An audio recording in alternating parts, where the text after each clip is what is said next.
Hey! Tambala na! At eto na sila, ang nag-iisang masugid na tagahanga ni Nicole Yala. Chris Chuper! Kasama ang nag-iisang die-hard fan ni Chris Chuper, Nicole Yala! Mula sa Mahiwagang Burnay, ang kwento.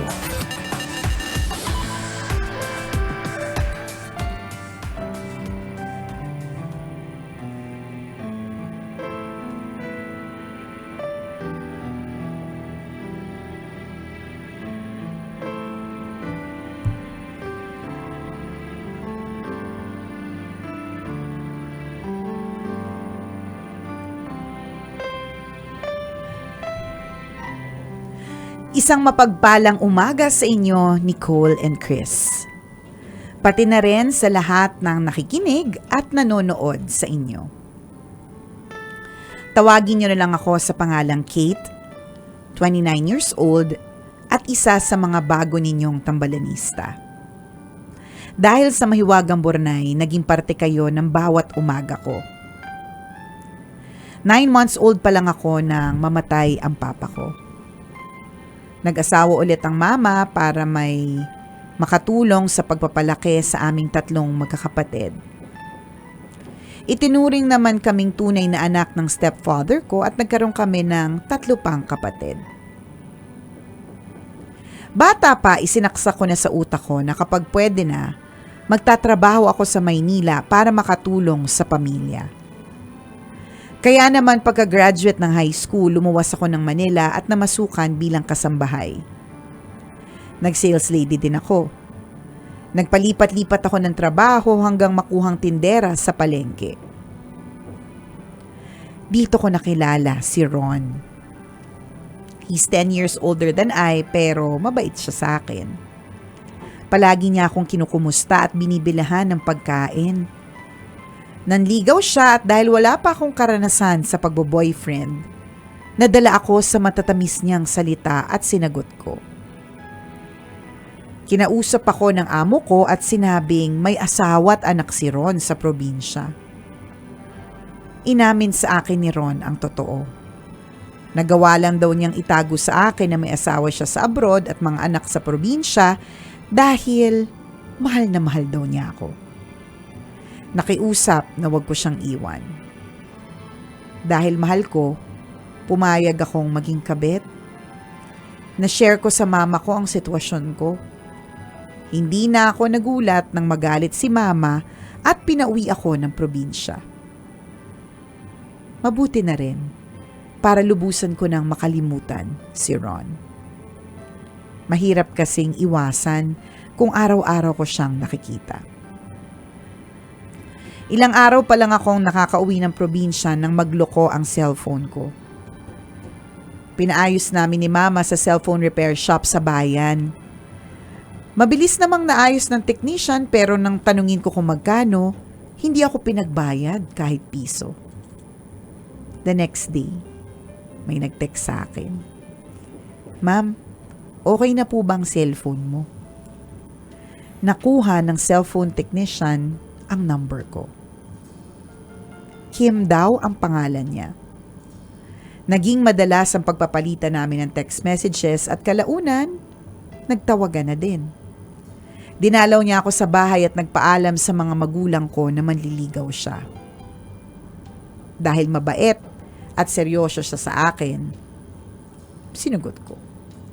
Nagdesisyon siya na pag-aralin ako para kahit isa lang daw sa amin nakatapos ng kolehiyo.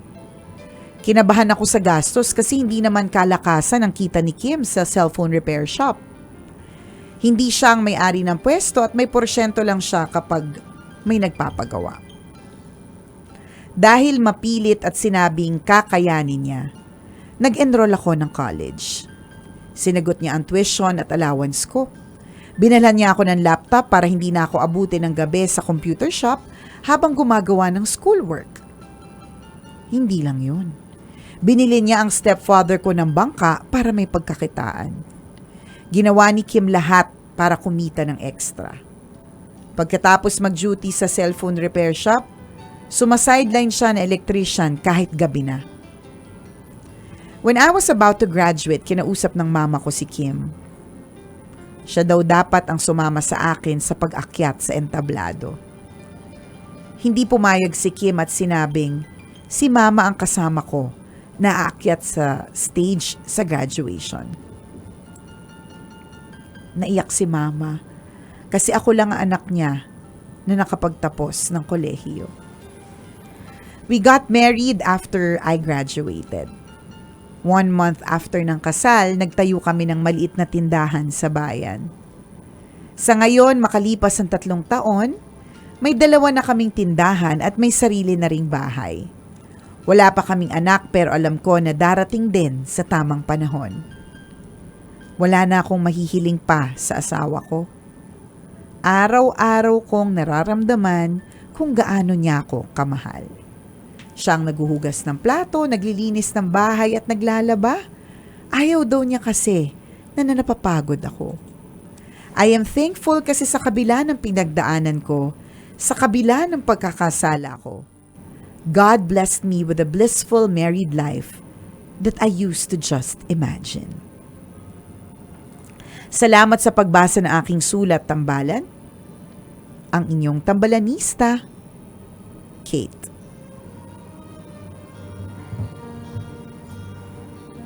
O, diba? Mapapashare all ka na lang. Share all! Yung all-around na asawa, no? Naku, bibihira na yun ngayon. Correct. Swerte mo, no? Sasabihin sa'yo, huwag ka nang kumilos kasi mapapagod ka. Tsaka hindi lang yun bago pa naging asawa si Kim, ni Kate. Grabe na yung pagtsatsaga niya, sacrifice niya. Not just for Kate but for the whole family. Alam mo yung kwento nito ni Kate ay isa sa mga magagandang halimbawa na if you choose to do the right thing, God will bless you. And choosing to do the right thing meant turning away from being a kabit. 'Di ba? Yung bang aalisan mo yung isang sitwasyon, isang lugar at tatanggalin mo isang toxic na tao na magbibigay sa iyo ng kasalanan, 'di ba? Nung uso pa yung mga anong tawag dito, yung mga binibiling mga DVD bold, binibenta naman mga Bombay, DVD bold. Diba? Hindi ko makakalimutan yung sabi ng isang pare, kung yung mga DVD na yan, ang nagiging dahilan kung bakit ka nagkakasala, sunugin, itapon, i-let go. Diba? Yan. Din pagdating sa tao, 'di ba? Kung merong tao na nagiging dahilan kung bakit nagkakaroon ka ng kasalanan, then kailangan mong i-let go. Huwag mo sunugin. Doon na tayo sa let go. Huwag mo na sunugin, 'di ba? Kasi ayaw naman natin magkasala lalo, 'di ba? Pero i-let go. Let go of toxic people. At ito yung isa sa mga example ng mga taong toxic, yung okay lang sa kanila na manligaw, 'di ba? Kahit alam nilang may asawa sila, okay lang sa kanilang manloko, 'di ba? Okay lang sa kanilang mambabae. Toxic 'yan, ha? Sobrang toxic 'yan. Ano namang assurance mo hindi yan magbababae ulit? Anong assurance mo na hindi yan pipili ulit ng iba para palitan ka? Yung asawa niya na may anak siya, pinalitan niya nga diba? Nalayo lang ng kaunti Correct. Napaka-importante pa naman ng peace of mind pagdating sa relationship. Kung wala kang peace of mind sa taong yan, yung araw-araw may kang balisa, ano kayang gagawin nito? Ano kayang nasan kaya siya? Ano kayang ginagawa niya? Sino kayang kausap? Niloloko kaya niya ako? Bumalik na kaya sa misis? Diba? Kasama kaya yung anak kaya hindi nagme-message? Diba? Napakasalimuot. Correct. Diba? Sobrang may kahate. Diba? At hindi lang basta may kahate, mali pa. Tama. Hindi talaga kami, sorry even if may mga marami na kaming naririnig na mga kwento ng mga kabet na nagmamahal lang din sila. Pero kasi mali din talaga. So wag magtaka kung hindi pinili. Wag magtaka kung hindi 100% ang oras. Kasi nga syubit, diba? Tama, 'di ba? So yung kawalan ng peace of mind na sinasabi namin, it's an indicator na wala kang hindi tama. Na toxic yung relationship mo. So isang bagay na pwede mong tingnan 'yon. Dito maniniwala ang itong kwento sa atin ni Kate ay pagpapatunay mga kabisyo na totoo po ang karma. Diba? Kapag mabait kang tao, blessing yung dadating sa iyo. Kapag masama ugali mo, 'di ba? Puro konsumisyon ang haharapin mo. So kagaya nito, 'di ba? Pinilit o sisigundahan ko lang yung sinabi mo, partner. Pinili kasi ni Kate na kahit masakit, 'di ba? Iwanan ang taong may asawa na. Kasi alam niyang mali 'yon, 'di ba? At pag matapos niyang talikuran 'yon, siniwerte naman siya. Minsan takot tayong i-let go yung tao na 'yon kasi sa pag-aakalang baka wala na tayong mamahalin o wala nang magmamahal sa atin. Pero wag ka, tingnan mo, masakit ito nung iniwanan ni Kate yung una, pero wag ka biniyayaan naman siya ng bonggang-bongga pagdating sa pangalawa. Yun yung mga example na, kaya pala. Yes. Naghiwalay kami. O kaya pala, kaya pala nangyari yung sitwasyon na yun at kailangan namin maghiwalay kasi May kapalit. meron palang kapalit na mas bongga, mas Tama. dako. Yun, diba? Diba, madaming mas Correct. magagandang mga qualities, ganon, diba? Agree. Kapag may mga hindi magagandang nangyari sa buhay natin, and these are learnings in life. Tama. Maaaring hindi naman eksaktong karma sa ginawa mo kasi pwede kasing wala ka namang ginawa diba? Yun na yung karma mo. Oo, wala kang ginawa. Diba? Pwede kasi consequence lang. Oo, pwedeng consequence or pwedeng kailangan mo lang pagdaanan para matutunan. Not necessarily itong katulad ni Kate, diba? Kasi baka kasi sabihin nila yung mga iba, ganon, karma. So kapag may nangyayari sa akin masama, ibig sabihin karma to sa ginawa ko in the past. Pwedeng oo, pero pwede ring kaya mo kailangan pagdaanan. Kasi kailangan diba? mo. Kasi kailangan mo matuto. For example, partner, pag halimbawa nagkakasakit yung family member, 'di ba? Kung iisipin mo, bad thing 'yun eh. Pero karma mo ba 'yun? Hindi, not necessarily karma mo 'yun eh. Pwedeng kailangan mo lang talagang pagdaanan yung struggle na yon to be a better person, 'di ba? Pwedeng ganon. Correct. At May realization mo ang bawat isa sa madaling salita. Ang bawat nangyayari sa buhay natin correct. Hindi maganda. Correct. Pwedeng mong hindi tingnan sa anggulong karma, pwede mong tama, sinabi mo, kailangan mo lang pagdaanan nito kasi kailangan mong kapulutan ng lesson. leksyon. Correct. Tama, leksyon. Naalala ko lang dati yung yaya nung anak ko, partner, na parang sobrang loves namin yun, tapos ang galing niya. So sobrang loyal. Alam mo yung kahit umalis ka ng bahay, kampante kang okay siya chill ka lang kahit gumili ka sa labas kasi alam mong maaalagaan. Ang mga ganon. Until nag-decide siyang umalis kasi kailangan niya umuwi ng probinsya. Siyempre nalungkot kaming lahat na parang, saan na tayo hanap ng bagong kapalit? Pero wag ka, nung umalis yun, may ipinalit pala mas bongga. Times 10 yung galawan. Mas mabilis, di ba? Inisip mo palang nagawa na niya. Oo, diba? mga ganon. So, minsan ganon tayo natatakot tayo na na mawala yung taong yun kasi nga, di ba, nakaset na tayo ng sistema, minahalan natin, napalapit na sa puso natin. Comfortable na tayo. Oo, tapos tayo mag-umpisa ulit ng panibago. Correct. Tapos biglang mawawala sa atin. Nakakalungkot. Pero wag ka, pagkatapos pala ng lahat ng yun, may realization, and at the same time, bibigyan ka ng bongga na mas higit pa dun sa nawala sa'yo. May kapalit. Oo, magandang paniniwala yun. Kaya wag kang matakot kung halimbawa, ilalet go ko ba tong taong to? Trabaho. Itong trabaho diba? to, toxic na eh. Diba? Itong tao to, toxic na din. Itong trabaho to, toxic na. Natatakot ako, mawala naman ako ng trabaho. Diba? Pero wag ka, mali mo, meron palang mas naghihintay na mas magandang oportunidad o tao para sa'yo. So true. Ganun talaga yung buhay, no? Minsan, kailangan natin siguro din sa anggulong stepping out of your comfort zone. Na parang, komportable na ako dito, pero hindi. Sige, I'll try to take the risk. Malay mo. Diba? Ito Mas bongga pa pala. Itong susunod na oportunidad na ito ang magbibigay sa akin ng chance para yumaman. 'Di ba? Mga ganong tipo. Maging dahilan para ilibre mo yung tambalan. Yan, 'di ba? Diba? Ang dami mo nang pwedeng tingnan na anggulo. Saka again, seriously, if you choose to do good, Yon. Kung if you choose to do the right thing, ang daming magagandang balik ito sa iyo.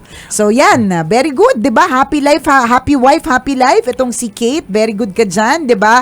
At kung ikaw ay nasa gitna ng sitwasyon na katulad ni Kate na hindi makaalis mula sa toxic relationship, hindi makaalis sa pagiging isang kabit, akala mo lang hindi mo kaya, pero kaya mo. Totoo. Tapos ang sarap sa pakiramdam na yung karelasyon mo, kampante ka at peace ka at hindi ka, ano yung term mo kanina? Balisa. Yan. Diba? Kapag So, nagmamahal pwede ka, mo dapat i-choice. inspirasyon. Yes. Hindi konsumisyon. Hindi constipation. Yan. Diba? Hindi Kailangan- complication. Correct. Happy, ganun. Diba? Siyempre, may mga talaga struggles. Pero at least, yung struggles is a normal course of a relationship. Hindi yung ang struggle mo is yung oras niya. Bakit? Kabit ka kasi. Tama. Struggle mo yung time niya, effort, attention. Attention. Bakit? Kabit ka kasi. Tama. Yung mga bagay na yun, pwedeng alisin eh. Mm-mm. Diba? At decision mo yun, ha? Yes, you have a choice. Thank you very much, Kate, for sharing your happy wife, happy life story with us, Shanaul. At kung nga. ikaw, Kabisyo, meron ka ring kwento na katulad nung kay Kate, o kaya kahit anong kwento yan, comedy, horror, drama, nakakalurky, pwede mo kami i-email. Send your stories at Mahiwagang Burnay Story at gmail.com. Mali mo kwento mo na ang ating pag-uusapan sa mga susunod na araw. Kaya send mo na yan, Kabisyo. huwag kalilimutan, susunod na po sa pagpapatuloy ng ating FB Live, yung Yon. ating fan scan. Pero ito ay para sa mga chuper. So ngayon, kung meron kang sticker ng Love Radio na may QR code, meron kang nakakuha ka ng kalendaryo na may QR code, ayan, pwede ka nang mag-scan. Kahit sinong super, ha? Nagmamaneho ng jeep, ng taxi, yung mga nagmamaneho ng Grab, Correct. Yung mga riders. UV yan. Express. Correct. Pwede kayong sumali. Yan, may chance kayong manalo ng pera dito. Sa Correct. programa ng Tambalan, 500 pesos. 500. Yung ipapamigay namin. Programa pa lang ng Tambalan Correct, yun, ha? Kung nakatuto ka the whole day, the whole day ka meron chance na manalo ng 500 pesos. Yan. Tama. Maraming salamat sa pagtutok sa amin. Muli, ako po si Nicole Yala. At ako naman si Cambio King Chris Na Chuper. nagpapaalala, Walang matatag na relasyon sa malanding determinasyon. Yun!